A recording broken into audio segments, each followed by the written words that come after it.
Hello friends. तो जैसे कि आप लोग के मैसेजेस काफ़ी सारे लोगों के थे कि सर कुछ और न्यू एग्जांपल्स हों या कुछ न्यू एडिशंस हों जो आपके पेपर्स में, जो जीएस पेपर है जिसमें इंक्लूडिंग एथिक्स हम मेनली बात कर रहे हैं, साथ में कुछ आपके जो जीएस 1 2 3 हैं कि उनके लाइक कुछ एग्जांपल्स हैं जो यूनिक हैं। हाँ, तो मैंने कुछ जो मैंने फ़िलहाल काफ़ी दिनों में जो पढ़े हैं, तो ऐसे बहुत सारे एग्जांपल्स हैं। तो मैंने ये पहला पार्ट बनाया है, इस समय एक और पार्ट आगे लेके आऊँगा अभी। तो क्या है वो यूनिक एग्जांपल्स, याद रखिएगा। ये जो आप एग्जांपल्स यूज़ करेंगे, है ना, इन एग्जांपल्स के थ्रू क्या होगा, आप इनको कहाँ कहाँ यूज़ कर सकते हैं पहले वो जान लें। हम हमारे जीएस के आंसर्स में तो आप कर ही सकते हैं, लाइक कोई भी मैं बताऊँ कहाँ कहाँ पे यूज़ हो सकते हैं।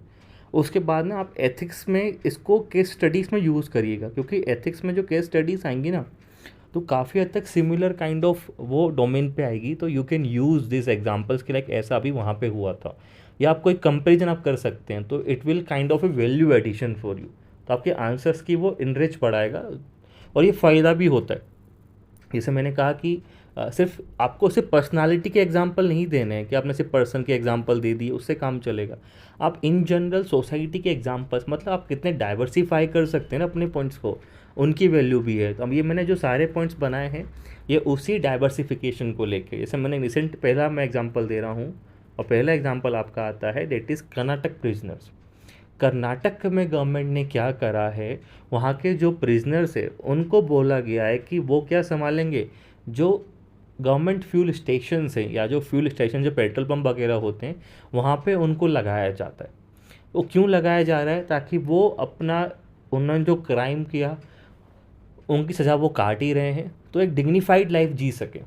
तो एक जो हम बात करते हैं ना वापस कि री इंटीग्रेशन जो हम बात करते हैं वापस से कैसे, क्योंकि ये बहुत समस्या है। आपने जेल तो भेज दिया, लेकिन व्यक्ति सज़ा तो काट लेता है। सज़ा काटने के बाद भी क्या होता है कि उन्होंने अपनी पनिशमेंट पूरी कर ली, एक्स्ट्रा सोसाइटी उसे क्या मानती है, हमेशा क्रिमिनल मानती है। तो वो जो इमेज चेंज करने की बात है ना, वो एटीट्यूड चेंज करने की बात को लेके ये बड़ा प्रोग्राम है। आई थिंक एटीट्यूड चेंज करने का कोई एग्जाम्पल अगर आप लिखेंगे ना, तो ये लिखिएगा। इसमें हम क्या करें, हमने इनोवेटिव आइडिया लाया। क्या शो कर रहे हैं हम, कि पॉजिटिव एटीट्यूड टूवर्ड्स प्रिजनर्स। देखो, क्राइम आपने किया, अब वो क्राइम की सज़ा मिल चुकी है, तो वो क्राइम भी चला गया है ना, अब वो क्राइम नहीं बचा है, तो हम उस क्राइम को लेके हम क्यों उसको गलत माने ना। क्राइम बचा है, तो हम जो एक व्यक्ति जो सज़ा काट चुका है या जो रिफॉर्म होना चाह रहा है, तो उसके तरफ हमें पॉजिटिव एटीट्यूड शो करना पड़ेगा, साथ में कॉम्पेशन। वरना आप पाएंगे बड़ी मात्रा में गरीब लोग जेल से छूटने के बाद उनको नौकरी तक नहीं मिलती है, वो एक डिग्निफाइड लाइफ जीते ही नहीं हैं। तो इसलिए क्या है, ये चेंज इन एटीट्यूड। तो एक बड़ा, बहुत बड़ा प्रोग्राम मुझे लगा, तो आप ये ध्यान में रखिएगा। दूसरा बड़ा है जो रिसेंटली न्यूज़ में भी था, कि हम रिसोर्सेज का मिसयूज़ कर रहे हैं। तो मुझे लगता है कि हम इसको डिओन्टोलॉजिकल में बड़ा यूज़ कर सकते हैं। एग्जाम्पल में क्या है, अभी आपने पाया होगा कि जो विंटर सेशन था लोकसभा का, उसकी जो प्रोडक्टिविटी थी वो थी 47%, राज्यसभा की थी 42%। इट मीन्स हमने 50% का जो काम था वो टोटली वेस्ट कर दिया, टोटली वेस्ट कर दिया। और टोटली वेस्ट क्यों हुआ, क्योंकि जो ड्यूटी थी, ड्यूटी किसकी थी, जो एमपीज़ की ड्यूटी बनती है, जो गवर्नमेंट की ड्यूटी बनती है, कि भाई उनका काम था कि भैया अब बिल्स पास हों, लोग बात करें, मीटिंग्स हों, प्रोडक्टिविटी रहे, लेकिन वो हुई नहीं। तो कलेक्टिव ये ड्यूटी का फेलर है एमपीज़ का, ये चीज़ का, जो वो काम नहीं कर पाए। Even you can use in GS2 also, कि किस प्रकार से चल रहा है इश्यूज़, कि आप पाएंगे कि जो बिल रिफ़र किए जाते हैं पार्लियामेंट्री कमिटीज़ को, वो बहुत डिक्लाइन देखने को मिल रहे हैं, कि सिर्फ 27% गए हैं 16 लोकसभा में, और 17 में तो अभी तक सिर्फ 11 ही गए। मतलब कि ये स्थिति है कि बहुत कम परसेंटेज जो है बिल जा रहे हैं। तो मतलब हम क्या कर रहे हैं, that also source lack of accountability, क्योंकि उन्हें कोई फ़र्क ही नहीं पड़ता। तो यू कैन यूज़, तो GS2 में भी काम आएगा, GS4 में भी काम आएगा।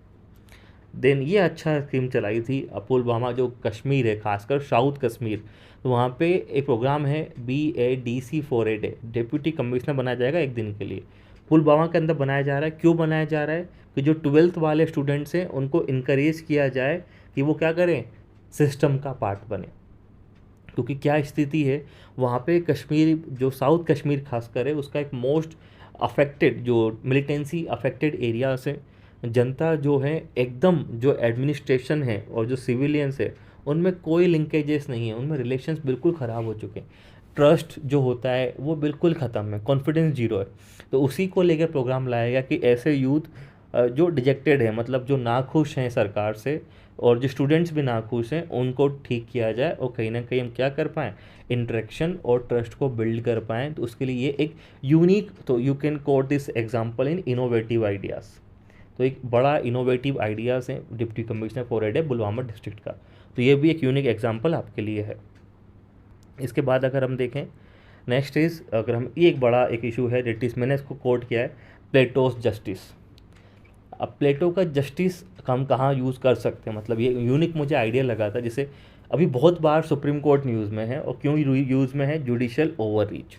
तो जब भी आप प्लेटो के ऊपर लिखने को आ जाए, या कुछ आपको लगता है कि you can use this kind of example, तो दैट इज़ रिलेवेंट टू प्लेटो। अभी रिसेंटली 153C को लेके लोगों ने बोला कि यहाँ पे ओवर रीच हो रहा है, लो जो है जुडिशरी लो बना दिया, कि पावर नहीं थी। तो क्यों मैं इसको यूज़ कर रहा हूँ, क्योंकि प्लेटो ने कहा था, प्लेटो का सिंपल सी थ्योरी है कि सब लोगों को अपनी ड्यूटी फॉलो करनी चाहिए, और दूसरों के काम में हमें दखल अंदाजी या इंटरफेरेंस नहीं करना चाहिए। यही न्याय है, यही जस्टिस है। तो उन्होंने बोला कि justice is simple, you have to follow your own duty and should not interfere in others duty. तो यही उन्होंने जस्टिस कहा है, और ये हमको करना है। तो ये जुडिशल जो ओवर रीच का मामला है, तो this is a classical example of plateaus, जो हम बोलते हैं जस्टिस यहाँ पे फेल हो रहा है। तो जब भी कोई आपको ऐसा कोई भी एथिक्स में याद आता है कि यहाँ पे ड्यूटी में इंटरफेरेंस हो रहा है, तो याद रखें, ड्यूटी में इंटरफेरेंस जब भी हो तो कोर्ट प्लेटो जस्टिस यूनिक मिलेगा, मार्क्स एक्स्ट्रा मिलेंगे आपको। ओके, नाउ नेक्स्ट हम चले, ये मुझे बहुत पसंदीदा मेरा एग्जांपल है, आप GS2 में यूज़ करें कि GS4 में यूज़ करें। रवांडा एक कंट्री जो कि अफ्रीकन कंट्रीज़ हैं, जहाँ पे हम उम्मीद नहीं करते हैं कि बहुत कुछ इनोवेटिव आपको देखने को मिलेगा, पर Rwanda is a kind of, जो बोलते हैं ना कि डेजर्ट में पर्ल आपको दिखाई दे रहा है, कि 2022 की जो जेंडर पेरिटी इंडेक्स है उसमें 6th रैंक है उसकी। सोचो, रवांडा की 6th, way ahead of India, US, UK, मतलब डेवलप्ड कंट्रीज से बेहतर रैंक है। जेंडर पेरिटी मतलब वहाँ पे मेल और जो फीमेल है वो लार्जली इक्वल है, पेरिटी पे है। और रवांडा एकमात्र और दुनिया की ओनली कंट्री है जहाँ पे क्या है, फीमेल मेजोरिटी पार्लियामेंट है, एकमात्र कंट्री। ओके, इसके बाद हम बात करें तो वो तो एकमात्र कंट्री है। इसके बाद अगर हम बात करें तो क्या है, क्यों हो पाया, क्योंकि एक बड़ा टफ लॉ लेके आया गया था, जहाँ पे जेंडर बेस्ड वायलेंस को उन्होंने इंट्रोड्यूस किया था, चीज़ों को लेके जेंडर बेस्ड वायलेंस की, जहाँ पे मैरिटल रेप जो है उसको क्राइम माना गया। वहाँ पे मैरिटल रेप क्राइम है, जेंडर बेस्ड वायलेंस पे स्ट्रिक्ट लॉ लाया गया, आपको अलाउ ही नहीं किया गया। इसके अलावा पॉलिटिकल, तो ये हो कैसे पाया, इसकी वजह ये है कि अगर हमारे आपके पास पॉलिटिकल विल है, आपके पास पॉजिटिव एटीट्यूड है, आपके पास अगर जेंडर सेंसिटिविटी है, तो फिर यू कैन डू एनीथिंग, आप वो कर सकते हैं, बस आप वो करना नहीं चाह रहे थे। तो अगर आप देखेंगे इंडिया में वुमेन को लेके इश्यूज़ हैं, आज भी वुमेन रिजर्वेशन का इशू है, हमारे यहाँ मैरिटल रेप आज भी क्राइम नहीं है, तो हम आज भी पीछे चल रहे हैं रवांडा से। तो अगर पॉलिटिकल विल हुई, सेंसिटिविटी हुई और पॉजिटिव एटीट्यूड हुआ, तो आप चेंज कुछ भी ला सकते हैं। नाउ इसके बाद अगर हम लोग बात करें women's role, inclusivity and sensitivity को लेके, मैंने एग्जांपल लिया है। अभी रिसेंटली न्यूज़ में था कि सुप्रीम कोर्ट के अंदर क्या हुआ, आपकी एक ऑल वुमेन बेंच बनाई गई, जो कि हमारी हिस्ट्री में सिर्फ तीसरी बार है। आई थिंक हमारी सुप्रीम कोर्ट में अभी सिर्फ 3 फीमेल है, उन तीनों को मिला के हमने एक बेंच बनाई। तो ये सिर्फ कोई एक ये कॉमन चीज़ें नहीं थी, it is a kind of, हम एक साइन दे रहे हैं, एक हम सिंबल दे रहे हैं किसका, वुमेन एम्पावरमेंट का। ये अब चीज़ें बदलेंगी। तो ये क्यों शो कर रहे हैं, क्योंकि हमें क्या चाहिए, जेंडर सेंसिटिव जुडिशरी जो मिसिंग है, कि हमारे पास आज तक फीमेल कोई सुप्रीम कोर्ट में जज नहीं हो पाई, बहुत कम फीमेल जस्टिस सुप्रीम कोर्ट में है, ओवरऑल भी काफ़ी कम है।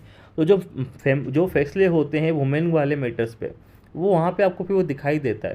तो इसी प्रकार से हम चाहते हैं कि SC STs के जो पीपल्स हैं वो भी जुडिशरी के अंदर जाएँ और अपना रिप्रेजेंटेशन दें, जो मिसिंग है। तो ये सारी बातें हमने एक अच्छा साइन दिया था, इट्स अ पॉजिटिव काइंड कि हमने ऑल वुमेन बेंच बनाई। तो it's an example of this. I think ये आपको ज़रूर यूज़ करना चाहिए, ये तो मस्ट है। It's a classical example of transparency. तो याद रखिए, इस बार जो क्वेश्चन आता है ट्रांसपेरेंसी पे, तो आप देखिए लोग एग्जांपल क्या लिखते हैं ट्रांसपेरेंसी के ऊपर, लोग क्या एग्जांपल लिखेंगे ऑन ट्रांसपेरेंसी, लोग एग्जांपल क्या लिखेंगे, लोग लिखेंगे RTI, लोग लिखेंगे फालतू चीज़ें। तो आप ये लिखिए, सुप्रीम कोर्ट ने क्या स्ट्रीम करी, लाइव स्ट्रीम करी प्रोसीडिंग्स को लेकर कि कैसे चीज़ें चलती हैं। तो उन्होंने क्या करा, उन्होंने बोला कि नहीं, आपको आपका जो आर्टिकल 21 है उसमें क्या मिलता है, आपको राइट टू एक्सेस जस्टिस, कि जस्टिस होना भी एक राइट होता है, लेकिन एक्सेस करना, आप देख पा रहे हो सामने, वो भी आपका राइट है। तो इसने क्या शो किया है कि मैं ट्रांसपेरेंसी दे रहा हूँ, आप पब्लिकली हमको देख रहे हैं सब तरीके से, हम कैसे काम कर रहे हैं, हमारा वर्क ऑफ कैसा वर्क प्रोसीजर है, कैसा वर्क कल्चर है, और साथ में क्या इंश्योर कर रहे हैं, हम फेलो जजेस की अकाउंटेबिलिटी इंश्योर कर रहे हैं। तो I think this is main एक बड़ा इवेंट है जो आपको पता होना चाहिए ट्रांसपेरेंसी को लेके, बड़ा एग्जाम्पल। तो याद रखिएगा, ट्रांसपेरेंसी आए और आपने वीडियो देखा है तो मस्ट है, आप क्या यूज़ करेंगे, आप यूज़ करेंगे क्या, ये एग्जाम्पल्स। आई थिंक ये भी बड़ा एक यूनिक मेरे को पढ़ा था मैंने अखबार के अंदर, और वो ये था जेंडर सेंसिटिव स्पेस सूट्स। कि अब क्या हो रहा है, अभी तक हमारा जो स्पेस सूट होते थे वो जनरली कॉमन होते थे, तो उसमें क्या था कि लाइक मेल्स के लिए जनरली वो बनाए जाते थे। अब क्या हो रहा है, फीमेल्स भी जा रही हैं, तो ठीक है, उसमें क्या पिक्चर हो रही है, क्या उनके टाइप का सूट नहीं है, फीमेल का बॉडी टाइप अलग है मेल से, तो उनको इश्यूज आते थे।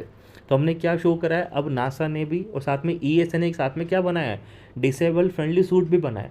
आई थिंक अभी ESA ने तो एक जो डिसेबल्ड एस्ट्रोनॉट को भेजने का प्लान भी कर लिया है। कुछ मेकोल करके नाम भी है उनका, पढ़िएगा। तो प्लान कर रहे हैं कि क्यों स्पेस में लोग जब जा रहे हैं तो क्यों ना हम दूसरे लोग को भी भेजें। भाई मेल जा चुके हैं, फीमेल जा चुके हैं, अब उनका प्लान है कि इवन डिसेबल्ड भी देख के आए। तो एक बड़ा अचीवमेंट है, वो शो कर रहे हैं क्या कि वीकर सेक्शंस अगर हैं तो हम उनको पीछे नहीं छोड़ना है, उनको भी वो सब चीज़ें दी जाए जो बाकी लोग कर रहे हैं, ताकि उनमें क्या सेंस नहीं आए, उनके अंदर वो वाला फील नहीं आना चाहिए कि हम लोग कैसे हैं, हम लोग पीछे रह गए या हम लोग वीक हैं। तो वो इक्वालिटी वाली जो बात है ना, वो वहाँ पे स्पेस में भी शो होनी चाहिए। तो इट्स ए गुड स्टेप, जो इक्वालिटी शो कर रही, साथ में क्या शो कर रहा है कि वीकर सेक्शन को साथ में लेके चल रहे हैं। तो जेंडर सेंसिटिव स्पेस सूट या डिसेबल फ्रेंडली स्पेस सूट, ये दोनों अच्छी चीज़ काम हो रही है जो आपको दिखाई दे रही है। और आई थिंक मुझे लगता है कि आप मिजोरम को केस को कोट कीजिए, स्पेशल GS2 में। आप या GS2 में या 3 में और 1 में आप पाएंगे वुमेन का इशू आएगा। वुमेन का इशू जब आएगा तो आप कोट जरूर कीजिए। एक विजम का एक ऐसा केस है, जनरली हमारे यहाँ पे क्या है, एक पेट्रियार्कल इन्वायरमेंट, हम जानते हैं कि पूरी इंडिया लार्जली सोसाइटी कैसी है, पेट्रियार्कल माइंडसेट की है। लेकिन वहाँ पे मिजोरम एक यूनिक केस शो करता है। क्या केस शो करता है, अगर हम रिपोर्ट देखें जो हमारा पीरियोडिक लेबर फोर्स सर्वे की रिपोर्ट जो 1 साल पहले आई थी, उसमें यह था कि 71% रेशियो है किसका, फीमेल टू मेल वर्कर्स का। कहाँ पे, लेजिस्लेटर, सीनियर ऑफिशियल, मैनेजर्स, मतलब जो वहाँ पे जो टॉप पोस्ट है मिजोरम के अंदर, जो टॉप पोस्ट आपको दिख रही है वहाँ पे आपको फीमेल और मेल ज़्यादा रेशियो दिख रहा है। मतलब जनरली अवॉइड होता है, जनरली उल्टा होता है। आप पाएंगे पूरे इंडिया में सीनियर पोजीशन पे फीमेल कम मिलेंगी आपको, लेकिन मिजोरम एक ऐसा यूनिक केस है कि जहाँ पे आपको क्या दिखाई दे रहा है कि फीमेल से ज़्यादा हैं टॉप पोजीशन पे। तो दिस इज़ यूनिक केस। तो जब भी कोई बोले ना आपको कि हमारे यहाँ पे कि लाइक लेबर फोर्स रेट कम है, फीमेल रोल प्ले कम कर रही है, तो कोर्ट मिजोरम केस कि एकदम एक्सेप्शन है कि अगर आपके अंदर पॉजिटिव एटीट्यूड है टुवर्ड्स फीमेल, आप जानते हैं फीमेल का पोटेंशियल कितना है, अगर आप कोऑपरेट करें तो फीमेल्स भी आगे आ सकती हैं, जैसे मिज़ोरम में आया कि वहाँ पे 70% का रेशियो है। तो इट शोज़ कि अगर आप जो देख पा रहे हैं, इट मीन्स कि काफ़ी ज़्यादा आपको वहाँ पे दिखाई दे रही है। इतना आसान नहीं होता, रेशियो जनरली बहुत कम होता है, और 70% फीमेल टू मेल रेशियो मतलब है कि काफ़ी हाई एम्प्लॉयमेंट है फीमेल का टॉप पोजीशन पे। और आई think this is one of the great example of innovation. I think हमें बहुत यूनिक एग्जांपल देखने को मिला है, वो है सिग्नल स्कूल्स। सिग्नल स्कूल्स में क्या है, गोल जो है वो ये है, भिक्षा नहीं शिक्षा। ये अहमदाबाद म्यूनसिपल कॉरपोरेशन ने चालू किया है, AMC ने, भिक्षा नहीं शिक्षा। उन्होंने देखा कि रोड पे क्या हो रहे हैं, बहुत सारे लोग भीख वहाँ पे मांग रहे हैं, बेगरी कर रहे हैं। तो उन्होंने कहा कि यार ये जब बेगरी करते हैं तो इनके जो बच्चे होते हैं बेगर्स के, वो साथ में घूम रहे होते हैं, क्योंकि माता या फादर भीख मांगने आ गए हैं, खासकर मदरस आ गई है, तो बच्चे स्कूल जा नहीं सकते, बच्चे उनके साथ में घूम रहे होते हैं। तो ऐसे में क्या होगा, बच्चे जो हैं उनको एजुकेशन नहीं मिल सकती। तो उनको जब एजुकेशन नहीं मिलेगी तो फिर सोसाइटी रिफॉर्म कैसे होगी। तो अहमदाबाद म्यूनसिपल कॉरपोरेशन ने एक बड़ा यूनिक आइडिया लाया, वो लाया सिग्नल स्कूल्स का। तो उन्होंने क्या करा, वहाँ पे जब स्कूल्स लगेंगी तो वहाँ पे उन्होंने बस बना दी है स्कूल के, वहाँ पे बस में वो शिक्षा दे रहे हैं, वहाँ पे बस अरेंज की गई है। वहाँ पे जो ये बेगर्स के चाइल्ड है, इवन सम बेगर्स को भी क्या दे रहे हैं, वो एजुकेट कर रहे हैं with the help of NGO। NGOs का रोल ले रहे हैं, वॉलंटियर्स का रोल प्ले कर रहे हैं, शिक्षा करा रहे हैं उनकी। ये क्या शो कर रहा है? कॉम्पेशन। भले से बेगरी क्राइम भी है इंडिया में, लेकिन वो कॉम्पेशन शो कर रहे हैं कि यार ये गरीब बच्चे कहाँ पढ़ेंगे, या जो माता जी इन पर ध्यान नहीं दे रही है उनको कौन पढ़ाएगा। इवन जो चाइल्ड बेगर्स एम्पैथी शो कर रहे हैं। साथ में मेन क्या है, ये चीज़ आती कहाँ से? जब आप क्या शो करते हो? डेडिकेशन टूवर्ड्स, कि यार कोई इशू है, डेडिकेशन शो करना है। तो जो बेगर्स की तरफ आपका मन में था कि मुझे जिनको पढ़ाना है, तो आपने फिर इनोवेशन किया। तो याद रखें, सिग्नल स्कूल्स एक अच्छा एग्जाम्पल है जो आपको यूज़ करना है अपने आंसर्स में। और ये आई थिंक आपको केस स्टडीज़ में यूज़ करना चाहिए। केस स्टडीज़ में आई थिंक एक ग्रेट एग्जाम्पल है जो हम लाइफ में देखते हैं, वो है विराट कोहली का केस। क्या करा विराट कोहली ने? विराट कोहली ने अभी कुछ टाइम पहले बिफोर वर्ल्ड कप पब्लिक में जाके एक्सेप्ट किया अपनी फॉल्ट्स को, अपनी वीकनेसेस को। आई थिंक बहुत ही कम लोग होंगे इस दुनिया में कि जो पब्लिक में जाके अपनी गलती बता सकते हैं, वो भी विराट कोहली से बड़ा फिगर जो अवॉइड कर सकते थे। उन्होंने पब्लिक में एक्सेप्ट किया कि वो अपना जो एग्रेशन है, जो उनकी आक्रामकता का जो हम बोलते हैं एग्रेशंस, वो फेक करते थे। बोला मैं ग्राउंड पे वैसा हूँ नहीं, लेकिन फिर भी मैं शो कर रहा हूँ ग्राउंड पे कि मैं एकदम अग्रेसिव क्रिकेटर हूँ, क्योंकि मेरा वो नेचर ही नहीं था अंदर से, मैं वो निकल ही नहीं, ज़बरदस्ती में निकाल रहा था।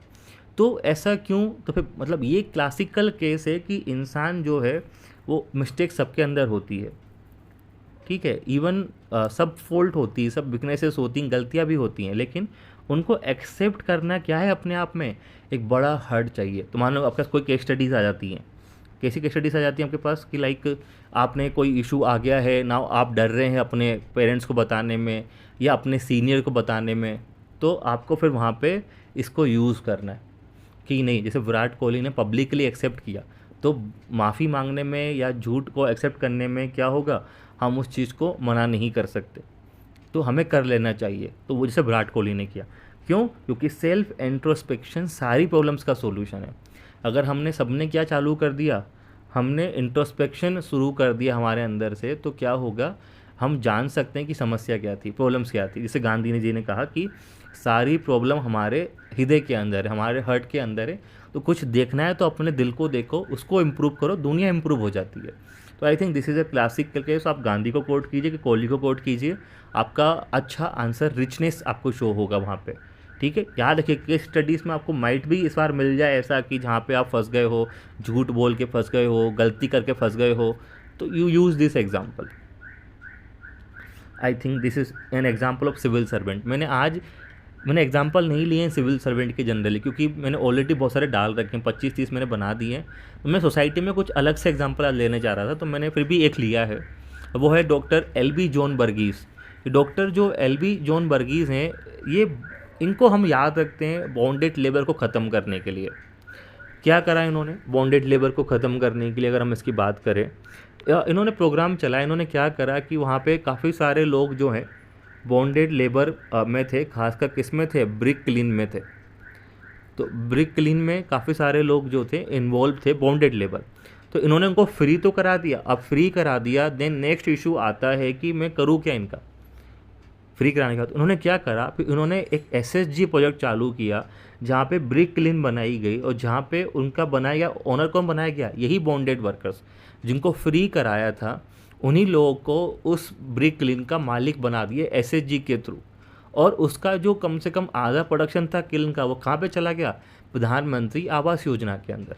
तो जो लोग पहले एक ऐसी लाइफ जी रहे थे जो ऑपरेसिव लाइफ थी, एक्सप्लॉइटेड लाइफ थी, वो ख़त्म करके उनको एक डिग्निफाइड लाइफ दी इस ब्यूरोक्रेट ने। तो ये किसका एग्जाम्पल है क्रिटिकल, उनके एक इनोवेशन और कॉम्पेशन का एक जीता जागता एग्जाम्पल है। और इवन डेडिकेशन का भी आप डाल सकते हैं, क्योंकि व्यक्ति ने एक अच्छा यूनिक आइडिया सोचा कि कैसे मैं इनको कंडीशन इम्प्रूव करूँ, एसएचजी बना के इम्प्रूव किया, और मन में था कि मुझे क्या करना है, स्लेवरी ख़त्म करनी है, तो करके बताई। तो I think this is a classical case of dedication, innovation and compassion. The next case is of जानिका जागसिया। ये कोई फेमस पर्सनालिटी, मतलब ऐसे ब्यूरोक्रेट तो नहीं है, ये एक छोटी सी बच्ची थी जो अफेक्टेड है किससे, डाउन सिंड्रोम से। तो डाउन सिंड्रोम वाले बच्चे जनरली नॉर्मल नहीं होते, आप जानती हैं, अलग होते हैं। तो उसका सपना था कि या तो मॉडल बनूं या कुछ अच्छा काम करूं। तो उसने अपने जीवन भर लड़ाई लड़ी इसी चीज़ को लेके कि यार मुझे मॉडल बनना है या मुझे प्रोफेशनल कोई काम करना है, लाइक बेकरी का इच्छा थी उसकी, मैं अच्छी बेकरी खोलूँ खुद की। तो लोगों ने बोला, इश्यूज़ क्रिएट किए कि डाउन सिंड्रोम है, ये तो समझदार नहीं है, कुछ नहीं आता है उसको, बोलना चालना नहीं आता, बात करना नहीं आती। But now he sees a great baker, उसकी बड़ी एक शोरूम है, बड़ा शॉप है मुंबई के अंदर। वो अपनी लाइफ जी रही है किसकी, एक सेल्फ रेस्पेक्ट वाली लाइफ, जहाँ पे खुद एंटरप्रेनर है और खुद अपना अर्न कर रही है, किसी पे डिपेंडेंट नहीं है। तो लाइफ उसका क्रिटिकल एक एग्जाम्पल है किसका, कि अगर आपके अंदर विल पावर है, इच्छा शक्ति है कुछ करने की, तो आप कर लोगे। इनर स्ट्रेंथ होना ज़रूरी है और करेज होना चाहिए किसका, ओट्स को फाइट करने का। क्योंकि बिना फाइट किए ओट्स को आप आगे जा नहीं सकते। जैसे आप लोग देख रहे हो, तो मुसीबतें आती हैं, हमको उनको दूर करने आना चाहिए। That's a classical case of जानिका जागर्सी। और ये एक बड़ा इशू जो इस बार भी न्यूज़ में आपने पढ़ा होगा, आई थिंक आपकी नोट्स में भी होगा, करंट अफेयर्स में, राइज ऑफ न्यूक्लियर फैमिलीज़। जो रिपोर्ट अभी आई है कंज्यूमर कनेक्शंस की रिपोर्ट, उनका कहना है कि 50% के आसपास जो घर हैं उनमें न्यूक्लियर फैमिलीज़ देखी गई है, जो बढ़ गई है पिछले 14 ईयर्स में 34% से। मतलब 19% का अराउंड इंक्रीमेंट हुआ है, न्यूक्लियर फैमिलीज़ बढ़ गई हैं। और न्यूक्लियर फैमिलीज़ का बढ़ना इट्स अ साइन कि जो एल्डर्स हैं उनकी तरफ हमारा अब ध्यान नहीं जा रहा, कॉम्पेशन मिसिंग है। तो हम जो हमारे बूढ़े जो पेरेंट्स हैं उनको छोड़ के लोग सिंगल रहना पसंद कर रहे हैं। That's not a good sign. शायद में क्या शो कर रहा है कि फैमिली लाइफ किस में, एक्सट्रीम प्रेशर में है। तो उनको या तो वर्किंग नीड्स के चक्कर में चले गए हैं, तो फैमिली लाइफ क्या हो रही है, ब्रेक हो रही है। It shows family values change हो रहे हैं। तो जो जॉइंट फैमिली के वैल्यूज़ थे, कोऑपरेशन वाले, रिस्पेक्ट वाले, वो आपको देखने को नहीं मिलेंगे। और साथ में क्या भी जाएगी, मोरालिटी मिसिंग भी होगी। क्यों? क्योंकि जो एल्डर्स होते हैं घर के, जो जॉइंट फैमिली में चलाते हैं, वो सोर्स है मोरालिटी का सोसाइटी का। जब उनके साथ में बच्चे नहीं रहेंगे, दादा दादी के बच्चे नहीं रहेंगे, तो मोरालिटी कहाँ से सीखेंगे? हम लोग जो जिस एज के थे हम लोगों ने सीखा है, पर आगे किसको सिखाएगा अगर जॉइंट फैमिली में नहीं होगा? तो दैट्स ए क्रिटिकल साइन। तो I think this can be ask in GS1 और this can be ask in GS4 also. Then you can quote this lack of dedication. मैंने सुप्रीम कोर्ट का एक और एग्जांपल पहले दिया था, तो यहाँ पे आप बोल सकते हैं कि अराउंड 5 करोड़ केस अब क्या हो गए हैं, कोर्ट में पेंडिंग हो गए हैं। 5 करोड़ केस 3.5 करोड़ से बढ़ गए हैं 5 करोड़ तक। इट शोज़, क्या शो करता है ये, लैक ऑफ सेंसिटिविटी, अपैथी। क्योंकि यार क्या है, आप केसेस को सोल्व नहीं कर रहे हैं। मतलब रीज़न बहुत सारे, रीज़न ये है कि वैकेंसीज़ हैं, स्टाफ नहीं है। ओके, वैकेंसीज नहीं है, स्टाफ नहीं है। या इसके अलावा अगर हम बात करें तो दूसरे इश्यूज़ भी हैं, गवर्नमेंट भी साथ नहीं दे रही है, बार बार लॉयर्स का भी रोल नहीं है। तो सभी साइड में क्या है, सबका डेडिकेशन का अभाव है। लॉयर्स अपना काम सही से नहीं कर रहे हैं, जज अपना काम सही से नहीं कर रहे हैं, गवर्नमेंट अपना काम भी सही से नहीं कर रही है। क्या शो कर रहा है, सेंसिटिविटी नहीं है। साथ में क्या शो कर रहे हो, अपैथी। जो खासकर अंडर ट्रायल्स लोग हैं, कितने ऐसे लोग हैं छोटे छोटे क्राइम में सज़ा काट रहे हैं। 70% प्रिजनर्स इंडिया में अंडर ट्रायल अभी चल रहे हैं, 70% का डेटा है। तो यू कैन यूज़ की सेंसिटिविटी है इन, डेडिकेशन इन लोगों के अंदर। देन ये आप यूज़ कीजिए मध्यम पाथ वाला कंसेप्ट। ये आप बहुत जगह कर सकते हैं, पर मुझे लगता है कि GS2 में ये चीज़ आपको देखने को मिल सकती है। अगर क्वेश्चन आया, कि क्वेश्चन आता है फ्री बीस को लेके, तो सुप्रीम कोर्ट का भी स्टेटमेंट है कि फ्री बीस में आपको बैलेंस करना होगा कि पब्लिक का, एक तो स्टेट का वेलफेयर कंसेप्ट, और पब्लिक जो आप जो बोलते हैं एक्सचेकर है, मतलब जो पब्लिक का जो आपका जो फंड है उस पर खर्चा भी ना हो, दोनों को बैलेंस करना पड़ेगा। It means you have to follow Buddhism middle path, कि आपको क्या करना है, आपको ऐसा भी नहीं करना है कि फाइनेंशियल क्राइसिस हो जाए, और ऐसा भी नहीं करना है कि वेलफेयर करना छोड़ दो, आपको बीच का मार्ग अपनाना है। जैसे एग्जांपल है, आप क्या देंगे उनको कि जी हाँ, अगर आप उनको एजुकेशन में फ्री बीज देते हैं, दैट्स ए गुड स्टेप जो हमको देनी भी चाहिए। लेकिन हाँ, फ्री के पैसे ना बांटें जो फोकट में खर्चा हो। आप वो काम कीजिए जो वेलफेयर करे चीज़ों को लेके। तो मध्यम मार्ग हम यहाँ पे यूज़ कर सकते हैं। तो इतने सारे मैंने आपको एग्जांपल दिए हैं। ये मैंने कोशिश की कि मैक्सिमम में अलग जो नॉन ब्यूरोक्रेट्स वाले एग्जांपल हैं मैं उनको लेके आऊँ, क्योंकि आपके पास ऑलरेडी ब्यूरोक्रेट के एग्जांपल बहुत सारे हैं। तो ये सोसाइटी, कुछ इवेंट्स, कुछ फंक्शंस के नाम पे एग्जांपल थे। आई think this will enrich your marks. आपके मार्क्स जरूर बढ़ेंगे अगर आप इनको यूज़ करेंगे अपने आंसर्स में। तो GS1 या 2, 3 में आपके ऊपर आप कहाँ यूज़ करते हैं। तो अगर आपको और भी कोई इश्यूज़ आते हैं तो आप बिल्कुल आप मेरे टेलीग्राम ग्रुप को ज्वाइन कर सकते हैं, that is UPSC by Amit sir, जहाँ पे मैं रेगुलर कोई ना कोई कंटेंट या चीज़ पोस्ट करते रहता हूँ। तो आप प्लीज़ टच में रहिए। और आपने वीडियो को देखा उसके लिए बहुत बहुत थैंक्स। और प्लीज़ वीडियो को लाइक करें, अपने दोस्त जो मेंस लिख रहे हैं जो उनको प्लीज़ शेयर करें वीडियोस की, ये भाई ये ऑप्शन है आंसर को इनरीच करने के लिए, और चैनल को सब्सक्राइब ज़रूर करें। Thank you so much.